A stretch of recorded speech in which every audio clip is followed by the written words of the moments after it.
Quando você nasce com um dom, a maioria das pessoas nem percebe que esse dom, na verdade, pode ser uma maldição. Ser diferente significa não ser aprovado, ser ridicularizado e, se for uma mulher, ser xingado de coisas que eu nem consigo repetir aqui.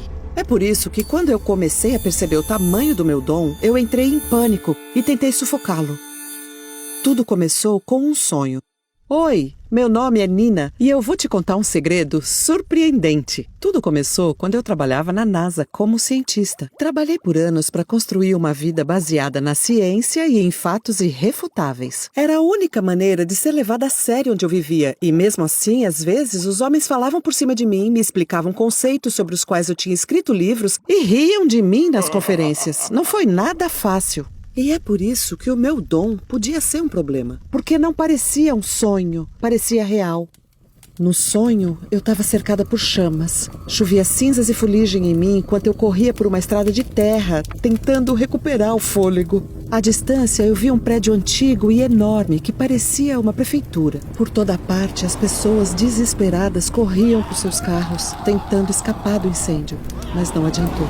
Todos entramos nos carros, mas não dava para sair da cidade. As estradas foram bloqueadas pelo fogo. No rádio, ouvi quando o locutor disse que aquele foi o maior e o mais violento incêndio da história do nosso país e na história do mundo. Quando eu acordei, eu estava suando frio. Juro que dava para sentir as cinzas nos meus braços e no meu peito. Eu estava tão abalada que eu entrei no chuveiro e me sentei no chão e fiquei esfregando a minha pele sem parar. Depois fui trabalhar. Eu não conseguia fazer a sensação do sonho passar e meus colegas ficavam me provocando, dizendo que eu estava distraída.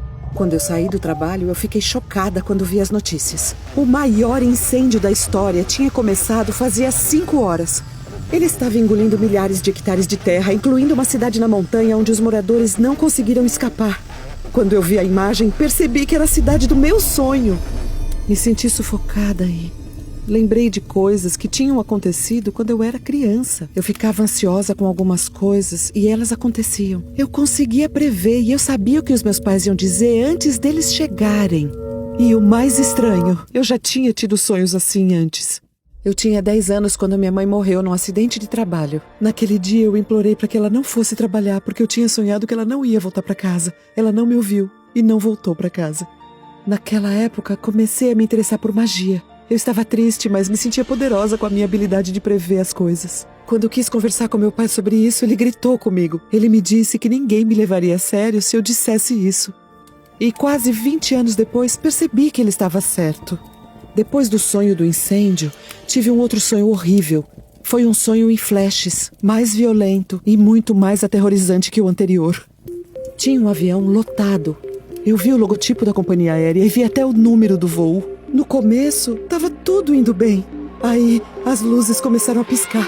O avião inclinou o nariz na direção da água, pegando cada vez mais velocidade. As pessoas gritavam enquanto chegavam cada vez mais perto do oceano. Aí, ficou tudo preto por um tempão. Eu ouvi o som de um impacto estrondoso. Quando voltei a ver as coisas, eram só destroços flutuando na praia. Bancos do avião, as paredes do avião, até as malas dos passageiros, tudo flutuando na água. As únicas coisas que sobraram da tragédia. Eu acordei chorando, com as lágrimas escorrendo pelo meu rosto. Eu não sabia como agir. Eu deveria ignorar e fingir que foi um sonho ruim, mas a culpa já estava me corroendo. Eu não podia ficar ali sem tentar impedir que alguma coisa horrível acontecesse. Eu liguei para a companhia aérea e disse a eles que aquele voo não podia decolar. Eles não tinham visto algum problema mecânico e o avião ia cair. No começo, eles me ouviram. Eles devem ter presumido que era uma ameaça ou que eu tinha feito alguma sabotagem. Perguntaram como eu sabia daquilo e eu disse que tinha tido um sonho.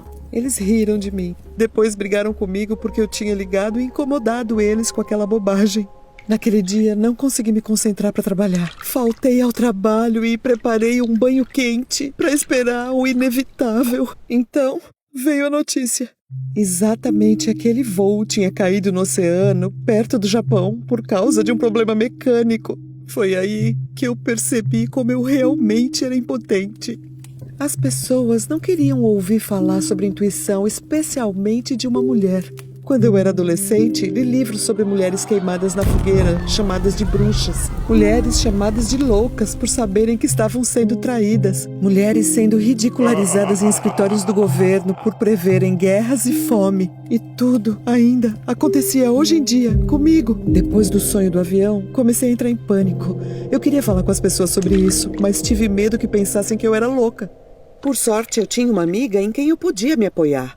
Era a Christy. Christy era minha melhor amiga desde criança. E ao contrário de mim, os pais dela a encorajaram a explorar o inexplicável e a magia do universo. Contei tudo pra ela com medo que ela não acreditasse, mas ela me deu um abraço e me deixou chorar. Ela me confortou, porque sabia que os meus sonhos deveriam ser assustadores e como o meu dom deveria ser um peso nos meus ombros. Pela primeira vez em toda a minha vida, me senti validada. Senti como se alguém me entendesse. Christy me disse que eu podia contar para ela os meus sonhos, e isso foi um grande alívio. Até que veio o próximo sonho. Eu vi a Christy deitada na cama e a vi dando seu último suspiro.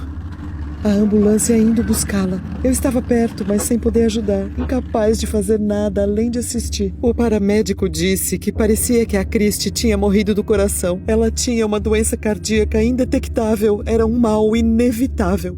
Eu acordei chorando. Eu sabia que tinha que tomar uma decisão. A Christy ia morrer de qualquer jeito. Não tinha como impedir que o coração dela falhasse. Então eu deveria contar para que ela aproveitasse os últimos dias ou contar para ela só arruinaria seus últimos dias? Eu não consigo nem explicar como foi horrível para mim tomar uma decisão dessas. Foi a coisa mais difícil que eu tive que fazer em toda a minha vida. Foi como se o mundo estivesse desabando ao meu redor. Mas eu não podia contar para Christy. Eu só tinha que fazer com que ela aproveitasse e se divertisse nos seus últimos dias. Fomos aos lugares favoritos dela. A gente deu risada. Fiz com que ela gastasse dinheiro à toa, com roupas, maquiagens, equipamentos, coisas que ela nunca compraria. Eu até a convenci a dizer ao rapaz que ela amou por anos, que ela gostava dele. Eles passaram um tempo juntos e eu vi que a Christy estava muito feliz. A última vez que eu a vi, eu disse que a amava. Ela me deu um abraço e sussurrou no meu ouvido. Eu sei que não tem nada que você possa fazer, mas você já fez muito. Eu só sorri para ela. Eu não sabia como ela sabia, mas ela ter me dito aquilo acalmou minha alma. Naquela noite, minha melhor amiga morreu. Depois disso, entrei em depressão profunda.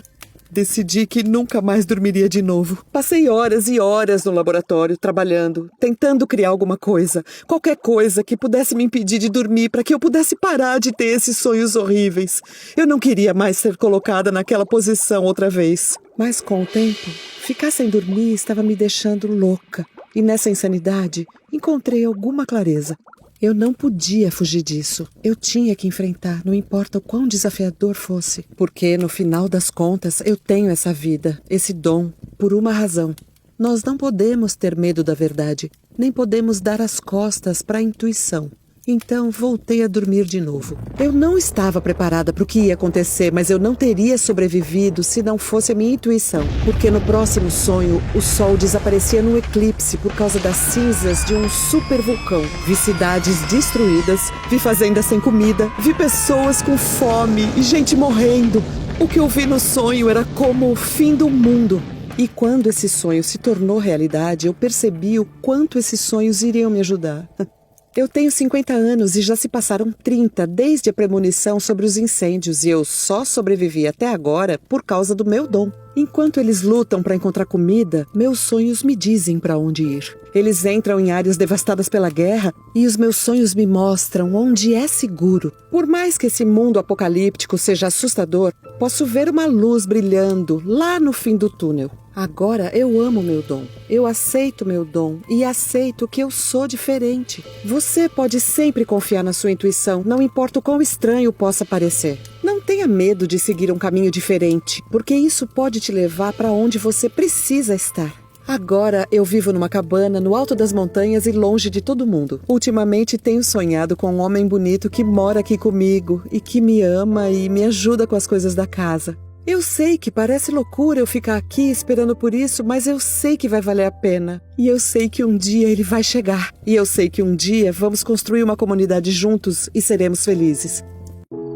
Você gostou da história? Não esqueça de curtir o vídeo, comentar e se inscrever no Assim Aconteceu. Nós postamos vídeos novos toda semana.